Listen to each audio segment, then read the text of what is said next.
Muy bien, Hechos 27 nos evidencia la soberanía de Dios. Porque quien determinó que Pablo fuera a Roma no fue ni Festo, no fue Agripa, ¿verdad? Sino que fue el Señor mismo. Hay atributos de Dios, ¿verdad?, que son transferibles. Dios es amor, Dios es bondadoso, ¿verdad? Y nosotros por el Espíritu también podemos ser amorosos, podemos ser compasivos con otros, pero hay ciertas características, ciertos atributos de Dios que no son transferibles. Por ejemplo, la omnisciencia o la omnipotencia, ¿verdad? Su soberanía. Si la omnisciencia fuera transferible, posiblemente más de uno de nosotros ya hubiera ganado la lotería, ¿verdad? Pero no es así. Que Dios sea soberano significa que nada sucede fuera de su voluntad. De su voluntad, conocimiento o control, y que Él gobierna el universo de acuerdo con sus propósitos eternos, sabios y justos. Por ejemplo, no sé si han leído el libro de Esther, maravilloso, y en el libro de Esther no aparece la palabra Dios, no aparece Jehová, pero se evidencia claramente la soberanía de Dios a través de cada circunstancia que va aconteciendo. Por ejemplo, en Esther capítulo 5, dice que Amán, el enemigo de los judíos, habían preparado una horca para colgar ahí a Mardoqueo, ¿se acuerdan? Y que él ya tenía todo un plan listo para que al siguiente día fuera a hablar con el rey y que pudieran, ¿verdad?, de acuerdo con sus planes, colgar a Mardoqueo ahí. Pero ¿qué sucede? ¿Qué coincidencias aparecen en el capítulo 6? Justo esa noche hay insomnio por parte del rey. Y justo pide el libro de las crónicas. Y justo llega a leer la parte donde dice que Mardoqueo había salvado la vida del rey. Y cuando él pregunta, ¿y cómo qué recompensa recibió este hombre? Le dicen, ninguna.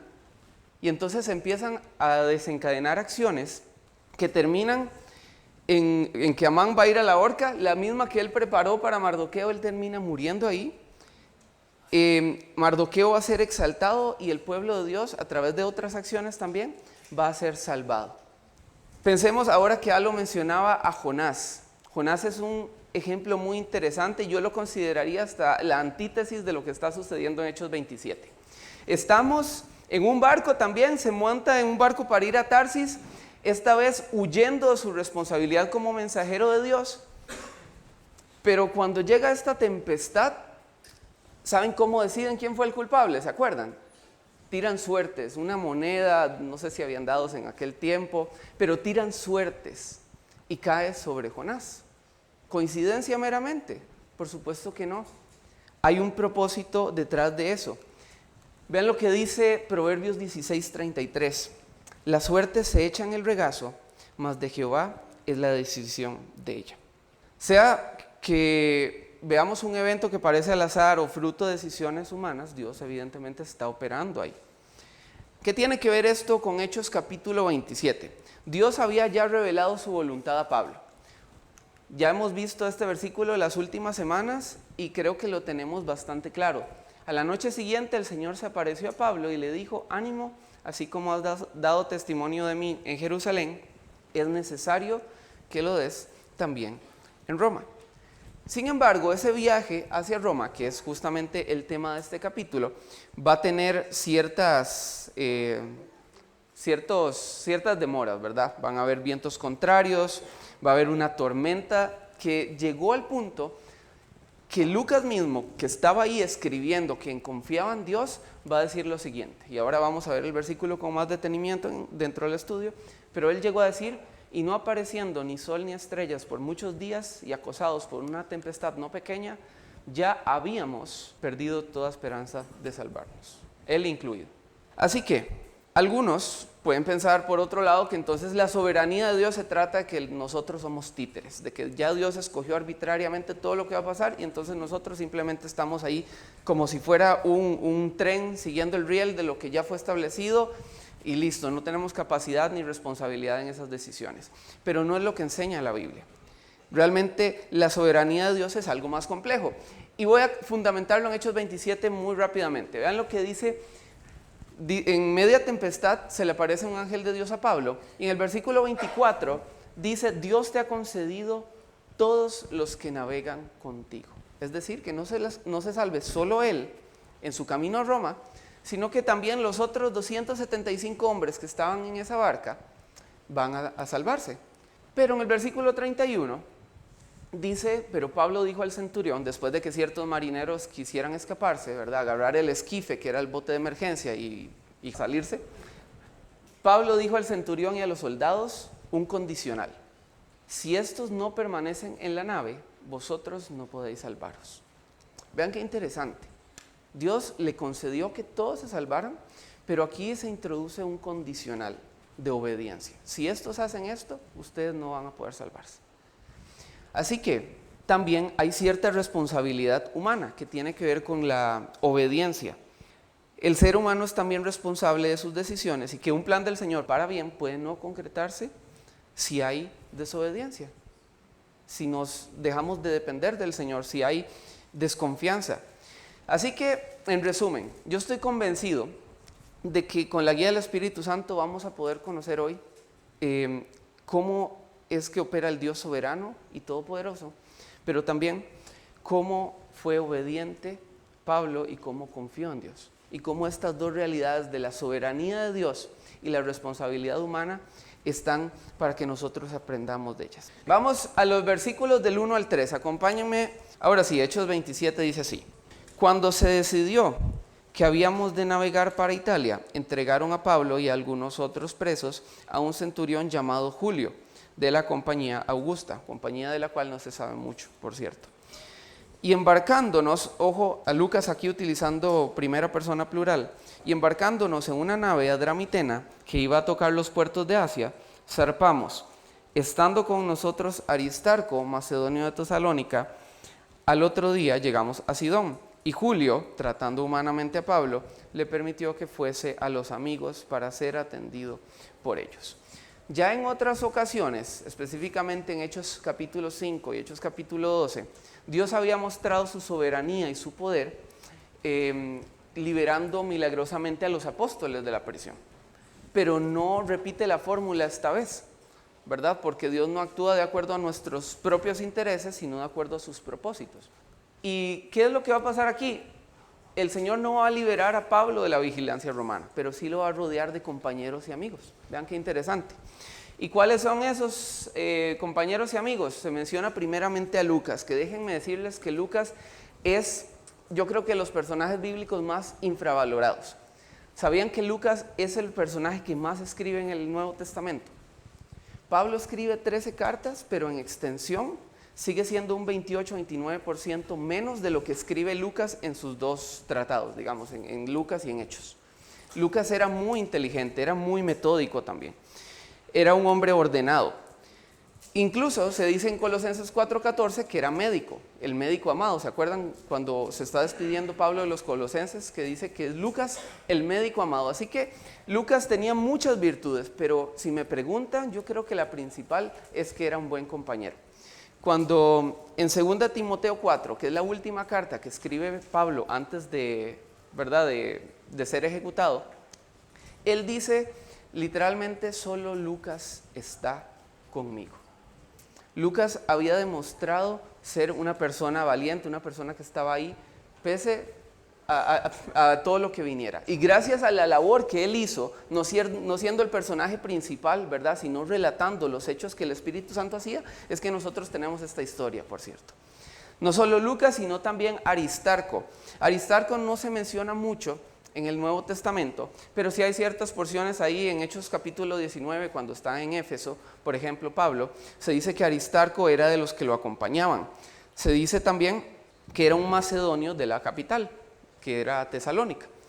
Y según la tradición, Aristarco fue un mártir en tiempos de Nerón también. Se dice que alrededor del mismo tiempo que Pablo fue ejecutado. Así que vean qué interesante el accionar de Dios con estos dos personajes, que los pone a la par de Pablo en el mismo barco para acompañarlos. A veces la soberanía de Dios no es: lo voy a liberar de todo esto que le está pasando, pero sí nos va a poner amigos, o nos va a reconfortar mediante personas, ¿verdad?, en ese camino, en ese propósito. Los de Sidón no se sabe quiénes eran muy bien, pero ¿se acuerdan lo que Jesús dijo ahí en Juan 13:35? En esto conocerán todos que sois mis discípulos, si tuviereis amor los unos por los otros. Estas personas, que no se dicen muchos detalles sobre ellos, atendieron a Pablo posiblemente con comida, con ropa, con descanso, etc. Lo hicieron sentir bien aún en medio de esta travesía que le tocaba. Los siguientes versículos en el capítulo van a hablar un poco del recorrido y creo que este mapa es muy útil, así que vamos a hacer la lectura, pero nos vamos a detener en ciertos pasajes. Vean lo que dice el 4, y haciéndonos a la vela desde allí. ¿Dónde es allí? Cesarea. Navegamos a Sotavento de Chipre. Sotavento es el lado protegido, digámoslo así, de la isla, porque los vientos eran contrarios. Habiendo atravesado el mar frente a Sicilia y Panfilia, arribamos a Mira, ciudad de Licia. Podemos seguir, dice el 6, y hallando allí el centurión una nave alejandrina que zarpaba para Italia, nos embarcó en ella. Navegando muchos días despacio y llegando a duras penas frente a Nido, porque nos impedía el viento, navegamos a Sotavento de Creta frente a Salmón, y costeándola con dificultad llegamos a un lugar que llaman Buenos Puertos, cerca del cual estaba la ciudad de Lasea, que era Buenos Puertos. Así que hicieron todo esto, navegaron a Sotavento de Chipre, vinieron por acá, luego a Sotavento de Creta y llegaron aquí a Buenos Puertos. Que este Buenos Puertos, por cierto, es un invento del marketing, era un puerto malísimo, horrible, ¿verdad? Quedarse ahí era que le pegara, o sea, las tormentas invernales eran terribles ahí, y pasar ahí 4 meses, que era lo que era el periodo del invierno, era horrible, ¿verdad?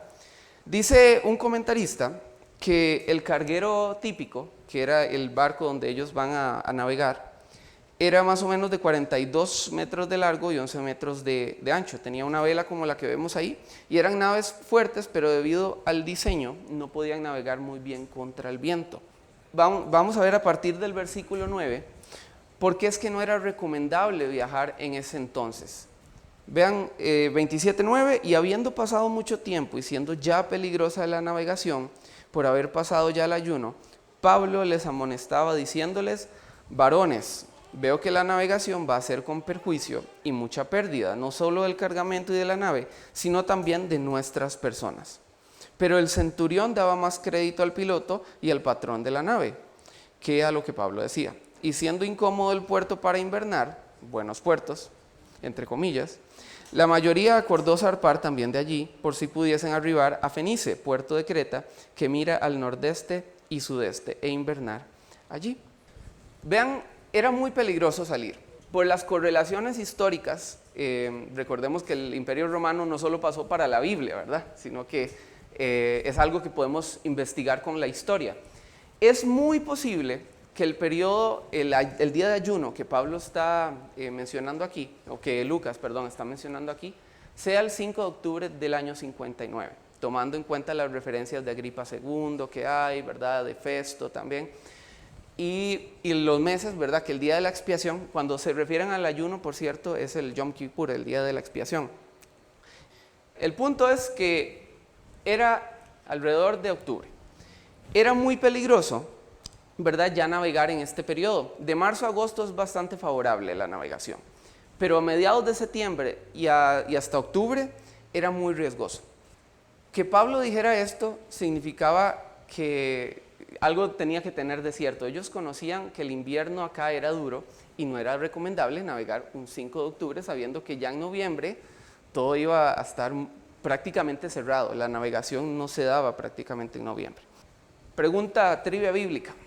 ¿Ya había Pablo naufragado antes? Vamos a 2 de Corintios, rápido.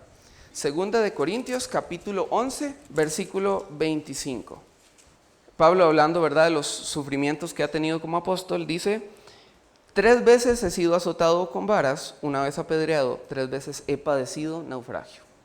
1 noche y 1 día he estado como náufrago en alta mar. Así que Pablo sí tenía cierto conocimiento de lo que estaba sucediendo.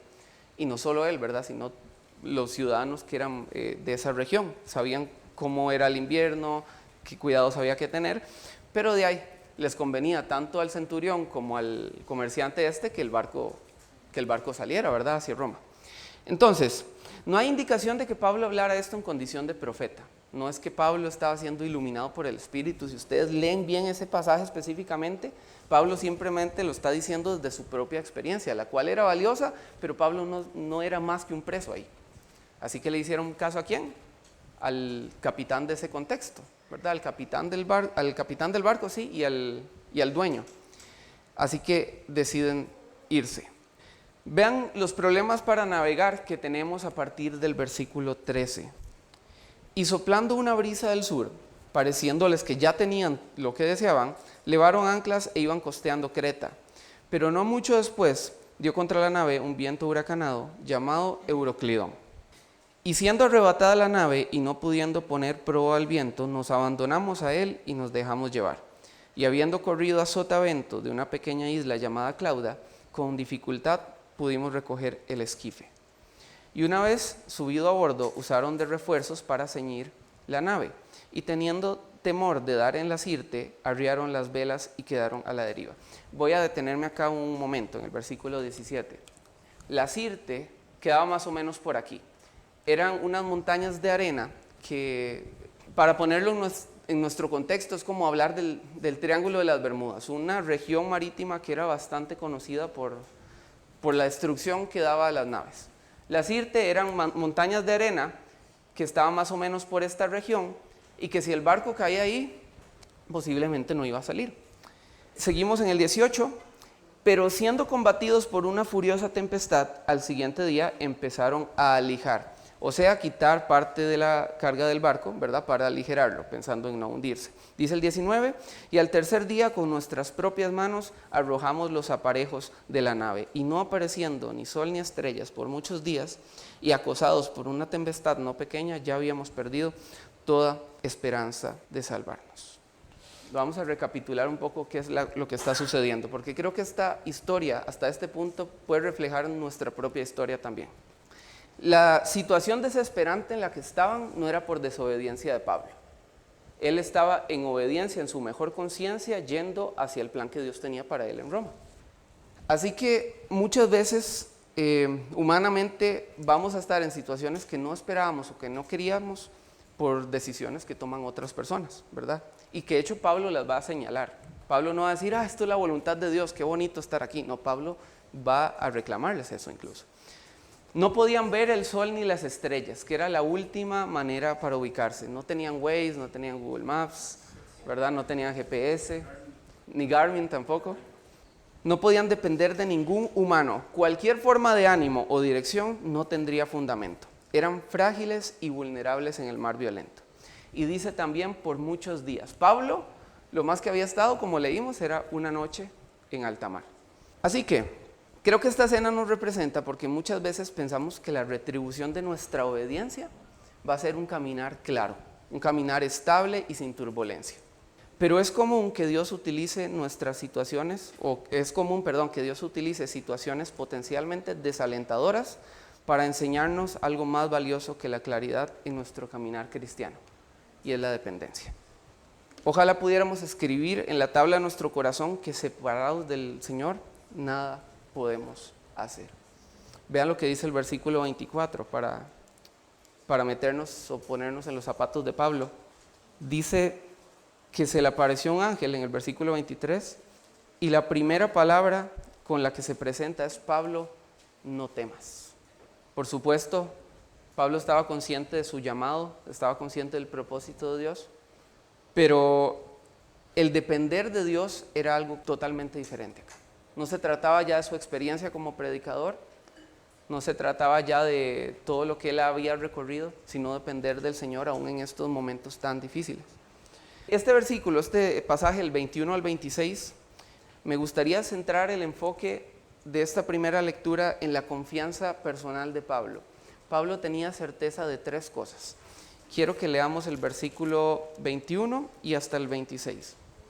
Entonces Pablo, como hacía ya mucho que no comíamos, puesto en pie en medio de ellos, dijo: habría sido, por cierto, conveniente, oh varones, haberme oído y no zarpar de Creta, tan solo para recibir este perjuicio y pérdida.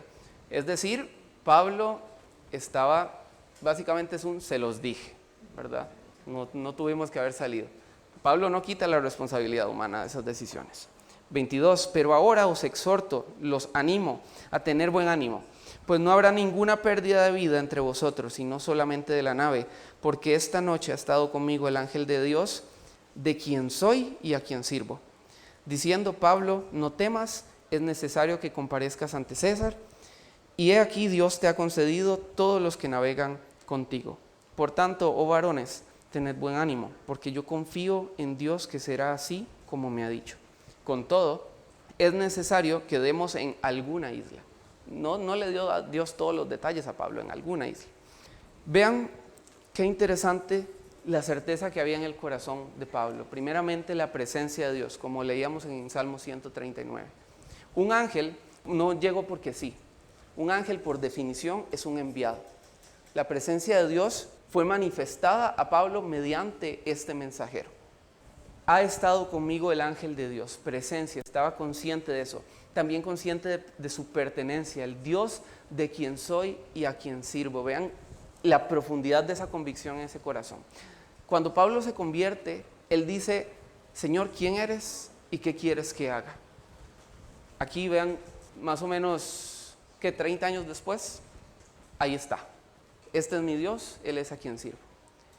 Y propósito, es necesario que comparezcas ante César. Ya Pablo sabía eso y le fue mediante la palabra de Dios reafirmado. Así que, ¿cuál es la respuesta a la palabra de Dios? Versículo 25. Por tanto, oh varones, tened buen ánimo, porque yo confío en Dios, que así será como me ha dicho. La esperanza, o más bien, la palabra de Dios es a la esperanza como la luz del sol es a las plantas. Es de ahí y de su respuesta que nosotros podemos confiar en el Señor. Lo voy a invitar a que cierre sus ojos un momento y vamos a orar algunos versículos del Salmo 139. Estos que fue parte de hecho de lo que fue el llamado a la adoración. Dice el salmista, ¿a dónde me iré de tu espíritu y a dónde huiré de tu presencia? Si subiera a los cielos, allí estás tú. Y si en el Seol hiciera mi estrado, he aquí, allí tú estás. Dice después, si dijere, ciertamente las tinieblas me encubrirán, aún la noche resplandecerá alrededor de mí. Aún las tinieblas no encubren de ti, y la noche resplandece como el día. Lo mismo te son las tinieblas que la luz. ¿En qué quedamos? En la primera parte, Pablo está en medio de la nada. Literalmente no tenía nada, por lo menos a 300 kilómetros alrededor. ¿Ok? Llegó ahí por soberanía de Dios o por responsabilidad humana. La respuesta es que ambas, ¿verdad? Cuando hablamos de la soberanía de Dios, como estábamos comentando ahora, nos referimos a que Él tiene el control, el conocimiento y la autoridad sobre toda la creación. Nada se le escapa. Y es lo que decía el salmista también del Salmo 139. Este tema es recurrente en las Escrituras, la soberanía de Dios y la responsabilidad humana. Por ejemplo, ¿se acuerdan cuando Jesús nos dijo que no debíamos afanarnos porque Él tenía cuidado de nosotros y que si Él cuida de las aves, si Él las alimenta, ¿cómo no va a cuidarnos a nosotros si es un Padre amoroso? ¿Se acuerdan de ese pasaje? Pero también les dice a los tesalonicenses, a manera de advertencia, que el que no trabaja, que no coma. Entonces, vean cómo se entrelazan estos dos conceptos de la soberanía de Dios, del cuidado, de la protección, de que nada se escapa de su control, también con nuestra responsabilidad. Significa que entonces nosotros somos llamados a dar nosotros mismos nuestro propio crecimiento. No, se trata, como ya hemos hablado en ocasiones pasadas, dejar que el Espíritu haga su obra en nosotros. Pero no significa que no requiere colaboración humana. Así que vamos a continuar. Escuchaba esta semana una frase para los que les gusta la teología que dice, trabaja en el día como arminiano y descansa en la noche como calvinista, ¿verdad? Haciendo referencia, por supuesto, a cómo la responsabilidad humana y la soberanía trabajan juntos. Luego vamos a hablar más de la falsa dicotomía entre esas dos posturas. Pero de momento, pensemos, por ejemplo, si nos pasamos un alto, ¿ok? Y le pegamos un carro por saltarnos un alto. Y digamos que en el camino ¿verdad? En todo el proceso viene el tráfico, etcétera, y le podemos predicar el evangelio del tráfico. Y ese tráfico recibe a Cristo.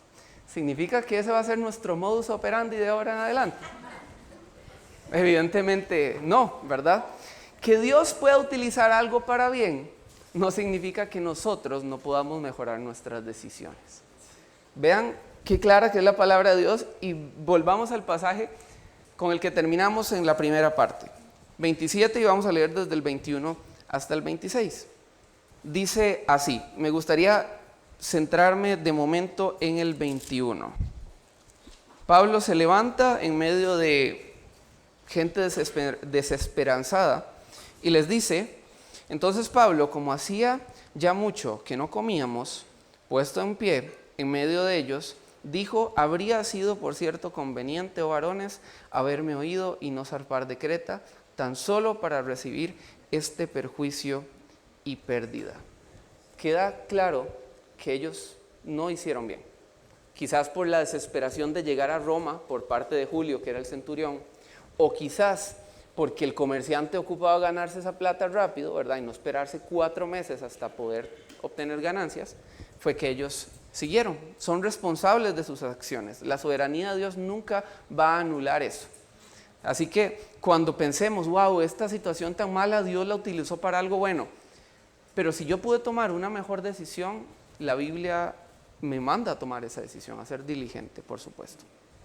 ¿Cómo Dios podía transformar esta situación tan agobiante en fruto? Antes de llegar a Roma, Pablo tenía que testificar la razón, o al menos una de las razones es que antes de llegar a ese punto final en Roma, Pablo tenía que testificar a quienes estaban en el barco. 275 hombres necesitaban escuchar de Dios. Y esa es parte de las razones por las que Pablo va a tomar tiempo para darles esperanza. Esperanza que no viene de palabras vacías, por cierto, sino de la convicción de la palabra de Dios. Pablo ya había sido muy estratégico en presentar a Cristo en otros lugares. Si ustedes empiezan a retroceder el cassette y piensan, ¿dónde predicó Pablo? Recordamos sinagogas, recordamos plazas, ¿verdad? Plazas públicas, recordamos casas también. Pero este desafío iba a ser muy interesante. En una nave de mercado llena de presos, llena de comerciantes. Y es posible, y este es un dato no menor, varios comentaristas indican que era muy posible que varios de esos esclavos iban a morir en la arena romana. ¿Y qué pasa si era la última oportunidad para que ellos escucharan del Evangelio? O por lo menos para que vieran a alguien transformado por el Evangelio. Así que Pablo se levanta como un líder entre estos navegantes y un liderazgo que se nutre de la confianza en el Señor, por cierto, y los anima a que se levante el ánimo, ¿verdad? Porque le fue revelado que no habría pérdidas humanas. No sé, al menos para mí es muy molesto cuando me dicen todo va a estar bien, pero no tiene ningún fundamento objetivo. Cuando uno puede recibir ese vas a estar bien o todo va a estar bien como una muestra de cariño, de apoyo, pero si no tiene algo objetivo, que alguien se fue al hospital, le pasó algo grave, que alguien me diga todo va a estar bien, se va a recuperar, cuando esa persona no tiene absolutamente conocimiento de nada en el ámbito, al menos para mí no es ánimo, ¿verdad? O sea, puedo entender que esa persona me acompaña y lo aprecio, pero no hay una base sobre la cual yo pueda tener un ánimo verdadero. Así que Pablo se levante y diga, todo va a estar bien, hubieran sido palabras vacías. Hubiera sido, no sé, el coach Pablo, ¿verdad? Pero aquí sí hay, que por cierto, el coach no bíblico, ¿verdad? Porque hay alguien aquí que es coach, ¿ok? Este ánimo viene directamente desde la palabra de Dios, que es nuestra base objetiva para tener esperanza. No es un todo va a estar bien de alegrémonos, de un emocionalismo vacío, sino de que Dios está en control y tiene un propósito con eso. Seguimos la lectura, 22 dice, pero ahora os exhorto a tener buen ánimo, pues no habrá ninguna pérdida entre vosotros, sino solamente de la nave. Porque esta noche ha estado conmigo el ángel de Dios, de quien soy y a quien sirvo. Y esta frase me encanta. Romanos 14:8 dice, si vivimos, para el Señor vivimos. Y si morimos, para el Señor morimos. Así sea pues que vivamos o que moramos, del Señor somos. Dice también, seguimos la lectura, dice, porque esta noche ha estado conmigo el ángel de Dios de quien soy y a quien sirvo, diciendo, Pablo, no temas, es necesario que comparezcas ante César, y he aquí Dios te ha concedido todos los que navegan contigo. Por tanto, oh varones, tened buen ánimo, porque yo confío en Dios, que así será como me ha dicho. Con todo, es necesario que demos en alguna isla. ¿Saben qué significa que se utiliza el verbo aquí, concedió? Vean el versículo 24. Dice, es necesario que comparezcas ante César, y aquí Dios te ha concedido. Pablo pidió también por los que lo acompañaban. Él tenía la certeza que iba a llegar, pero él pidió también por aquellos que estaban alrededor suyo. Pablo fue muy específico. Ustedes se salvan, la nave no se va a salvar y vamos a dar en una isla. En el momento que se cumplieran esas condiciones, iba a ser un testimonio muy grande para quienes estaban en el barco de que ese era el Dios verdadero. Era muy similar a como los milagros ratificaban el mensaje de la iglesia primitiva, ¿se acuerdan? Hablamos de Cristo, hablamos de Jesús, y esta es la muestra de su poder. Y ratificaban al mensajero. Esto era algo muy parecido. Pablo estaba dando esperanza a partir de la palabra de Dios. Si se cumplía, iba a ser un argumento de que ese era el Dios verdadero. Vamos a ver. Bueno, estos puntos fueron los que estábamos conversando precisamente. Aquí cambia un poco la situación con respecto al versículo 11. ¿Se acuerdan que Pablo aconseja no salir? Ya era más del 5 de octubre, nos dice la historia, había pasado el día de ayuno, el día de la expiación, y el mar estaba picado, era riesgoso salir. Pablo, que tenía conocimiento, así como un ciudadano promedio, que alrededor del Mediterráneo sabía que no era lo mejor, pero ganó las ganas de comerciar y las ganas de llegar a Roma. ¿Qué pasó entonces para que ahora sí los soldados le obedecieran a Pablo y no al capitán y no al dueño? Pablo fue ignorado en el versículo 11, pero ahora la palabra del preso fue la que dictó las decisiones dentro del barco. La advertencia que Pablo hace a los soldados en el versículo 31, vamos a leer la porción desde el 27 hasta el 32. Hechos 27, del 27 al 32, dice, venida la 14ª noche, ya llevaban 2 semanas, y siendo llevados a través del mar Adriático, a la medianoche los marineros sospecharon que estaban cerca de tierra, y echando la sonda hallaron 20 brazas, como 37 metros. Y pasando un poco más adelante, volviendo a echar la sonda, hallaron 15 brazas, 20 metros aproximadamente.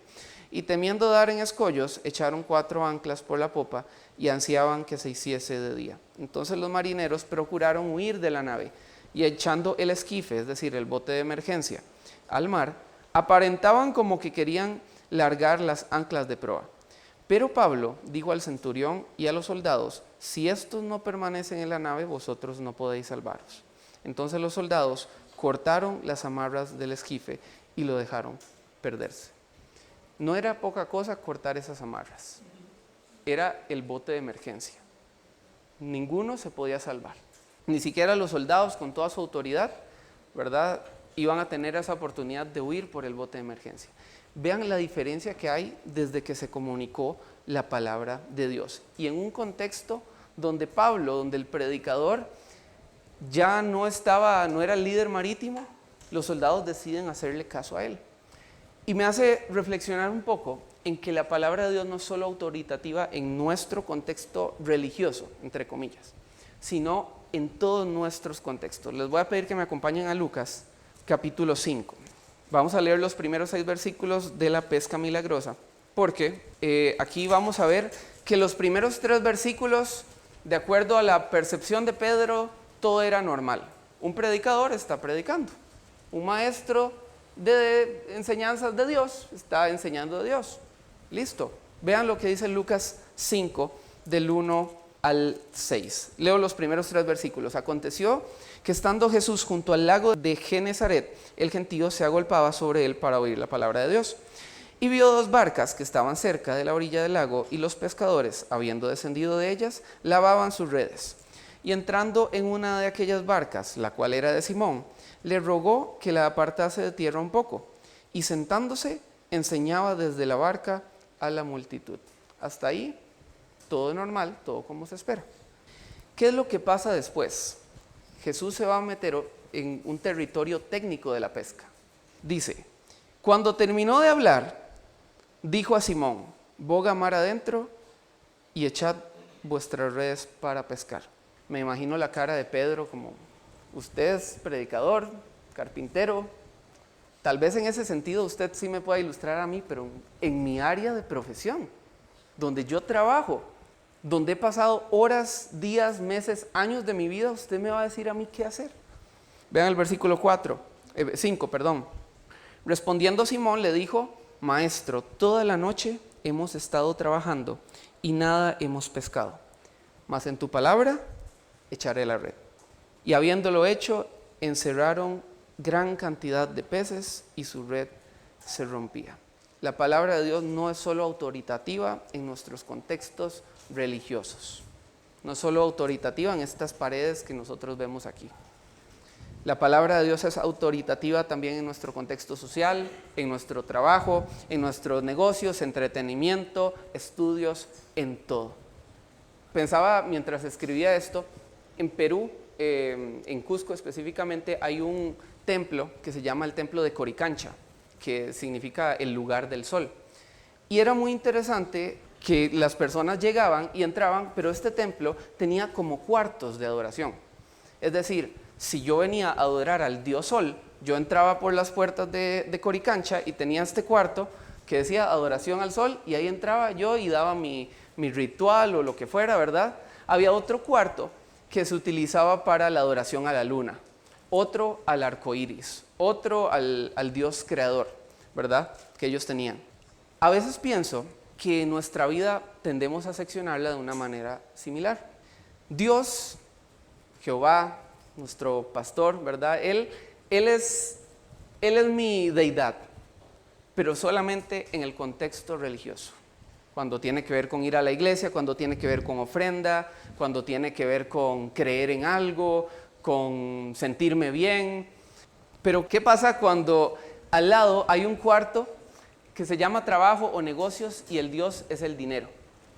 O uno que se llama entretenimiento y se llama la lujuria. Hemos tendido a seccionar nuestra vida y a ver nuestra espiritualidad solamente en un contenedor donde ahí Dios no puede pasar. Entonces es normal que yo pueda decir creo en Dios, pero que no me interese el matrimonio para una relación. ¿Por qué? Porque es muy arcaico. Sí, pero creo en Dios porque Él está en este cuartito, pero su palabra, Él, no, en esta área mejor decido yo. O puede ser que en esta área de trabajo yo hago mis negocios evitando, qué sé yo, haciendo prácticas poco éticas, porque al final yo voy a decir qué es lo mejor en esta área de mi vida. La palabra de Dios es autoritativa no solo en este contexto, hermanos, sino en toda nuestra vida, porque Cristo es Señor de toda nuestra vida, no solamente de un área de ella. Así que, continúa la historia, ahí en el versículo 33, volvemos a Hechos 27, y dice, cuando comenzó a amanecer, Pablo exhortaba a todos que comiesen diciendo, este es el 14º día que veláis y permanecéis en ayunas sin comer nada. No precisamente por devotos. Muchos de ellos, ¿verdad?, estaban mareados o con las emociones a tope, ¿verdad?, y no se sentían, ¿verdad?, como en las condiciones de comer. Dice el 34, por tanto os ruego que comáis por vuestra salud, pues ni aun un cabello de la cabeza de ninguno de vosotros perecerá. Y habiendo dicho esto, tomó el pan y dio gracias a Dios en presencia de todos. Dice el 36, entonces todos, teniendo ya mejor ánimo, comieron también. Y éramos todas las personas en la nave, 276. Y ya satisfechos, aligeraron la nave echando el trigo al mar. ¿Se imaginan qué es agradecer a Dios en presencia de todos después de tantas desventuras? Una cosa es agradecer en medio de un restaurante con todas las comodidades y otra cosa es agradecer en medio de la nada donde la vida estaba peligrando. Esa fue la actitud de Pablo. Luego dice que parte el pan, lo come, los demás lo siguen. Vean lo que es. Podríamos tomar solo este pasaje para hablar de liderazgo, ¿verdad? Es increíble, pero dice que el ánimo de todos cambió. Dios tiene hermosas promesas para nosotros, pero solo nos benefician si creemos en ellas. Vamos a hablar un poco del naufragio, que es la última porción de este texto. Dice, cuando se hizo de día, no reconocían la tierra, pero veían una ensenada que tenía playa, en la cual acordaron varar si pudiesen la nave. Cortando pues las anclas, las dejaron en el mar, largando también las amarras del timón, e izada al viento la vela de proa, enfilaron hacia la playa. Pero dando en un lugar de 2 aguas, hicieron encallar la nave, y la proa, hincada, quedó inmóvil, y la popa se abría con la violencia del mar. Entonces los soldados acordaron matar a los presos para que ninguno se fugase nadando. Pero el centurión, el que tomaba las decisiones, queriendo salvar a Pablo, les impidió este intento y mandó que los que pudiesen nadar se echasen los primeros y saliesen a tierra. Y los demás parten tablas, parten cosas de la nave, y así aconteció que todos se salvaron saliendo a tierra. Dice el comentarista F.F. Bruce, si ellos no hubieran llegado a Malta, no hubiera habido nada por 320 kilómetros más hasta que se toparan con la costa de Túnez, y ninguno podría haber esperado que la nave sobreviviera tanto tiempo. Dice que hicieron encallar la nave y quedó un punto donde la gente tenía que hacer 2 cosas. O saltaba, podía ser una de 2, o saltaba o se moría con la nave, prácticamente. ¿Qué preferían los soldados? Los soldados preferían que se murieran los presos. Había una ley romana, ¿verdad? Según la ley militar romana, un guarda que permitía escapar a un prisionero estaba sujeto a sufrir la misma pena que sufría ese prisionero. ¿Okay? Así que si X fulanito estaba destinado a morir, ¿verdad? Y por eso iba a Roma, iba a la arena romana, y ese moría, era el soldado el que tenía que tomar su lugar. Por supuesto, entonces, que en el versículo 42 sugieren acordar matar a los presos, que ninguno se fugase nadando. No llegamos, pero tampoco nos matan. Pero ¿saben qué es lo hermoso de la soberanía de Dios en este pasaje? Que quien podía tomar las decisiones no era ninguno de todos esos soldados. Era ese centurión, Julio. Dice en el 43 que queriendo salvar a Pablo con una intención ya premeditada, dijo que les impidió este intento y mandó que los que pudiesen nadar se echasen los primeros y saliesen a tierra. Y luego dice, y los demás parten tablas, parten cosas de la nave, y así aconteció que todos se salvaron saliendo de la tierra. Leamos el 24 y luego el 44. Vean, el 24 dice, voy a leer la parte final, y he aquí Dios te ha concedido que todos los que navegan contigo. Y el 44 dice, y así aconteció que todos se salvaron saliendo a tierra. Se pudo haber hecho un resumen. Lucas pudo haber dicho, todos se salvaron. Entonces, ¿para qué existen los versículos desde el 25 al 43? ¿Para qué se nos muestra todo ese proceso? Porque la buena voluntad de Dios, del Dios soberano, debe ser correspondida por hombres y mujeres piadosos. Vean la confirmación de la actitud que tenía Julio hacia Pablo en Hechos 28:16.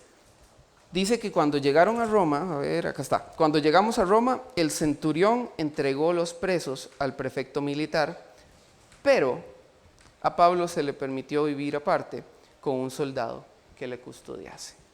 Vamos rápido a Proverbios capítulo 3. Voy a leer versículos desde el 1 hasta el 4. Dice, hijo mío, no te olvides de mi ley, y tu corazón guarde mis mandamientos, porque largura de días y años de vida y paz te aumentarán. Nunca se aparten de ti la misericordia y la verdad. Átalas a tu cuello, escríbelas en la tabla de tu corazón.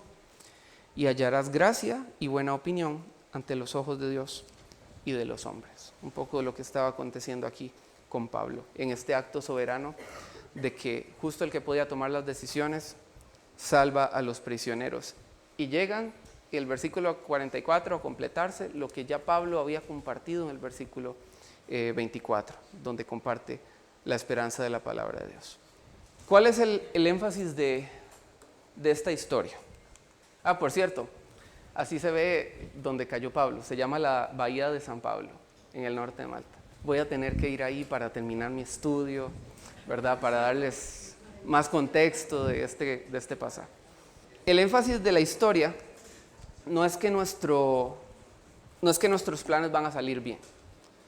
No es algo normativo lo que Dios hizo con Pablo en esta ocasión, que le dijo, todos se van a salvar. nosotros muchas veces vamos a estar en incertidumbre. ¿Ustedes se acuerdan en Daniel capítulo 3, cuando Sadrac, Mesach y Abednego llegan delante de Nabucodonosor? Le dicen, nosotros no nos vamos a rendir ante usted. Nuestro Dios puede salvarnos del fuego. Pero, si no lo hace, igual no lo vamos a hacer. Porque contemplaban la opción de que no pasara. Ellos no eran soberanos y es algo que nosotros tenemos que reconocer. Así que el énfasis no es que todo nos va a salir bien o que Dios tiene un final feliz para nosotros en cada proyecto que emprendamos. De hecho, ¿verdad? Dios revela que llegar a Roma, o sea, era algo excepcional, era algo que Dios presentó a Pablo en ese momento y se requería que fuera así. Quisiera leer algo, lo puse porque si no se me iba a olvidar, y con esto concluir, porque me quedan 30 segundos. Dice, estamos acostumbrados a ver esfuerzos grandes que no llegan a los resultados esperados. Por ejemplo, deportistas que entrenan años, pero cuando llega la competencia no terminan ni en el podio. Jim Elliot, el misionero estadounidense, se preparó durante 6 años para poder llevar el evangelio a los guaraníes, pero no pudo llegar a compartirles el evangelio en su idioma y con claridad porque lo asesinaron. En estos casos, nuestros instintos no redimidos podrían traer sutilmente el concepto de fracaso a la mesa, pero la realidad del espíritu es distinta. En Cristo los finales felices no son tan importantes como la confianza o la obediencia. Nunca podría considerarse fracasado aquel a quien el Señor llama buen siervo y fiel.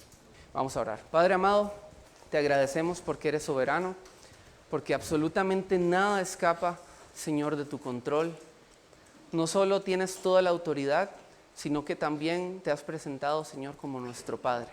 Y podemos confiar en que esa soberanía, Señor, que esos planes que tienes son para nuestro bien. Que tu voluntad, como dice Romanos, es buena, es agradable y es perfecta. Señor, al mismo tiempo que reconocemos tu soberanía, reconocemos la importancia de colaborar con ese proceso y de ser nosotros también responsables con nuestras decisiones. Decisiones que te agraden, decisiones que se basen en tu palabra, Señor, decisiones que exalten tu nombre. Ayúdanos, Señor, a descansar en tu poder y ayúdanos también a ser valientes para confiar en ti. En el nombre de Jesús, amén.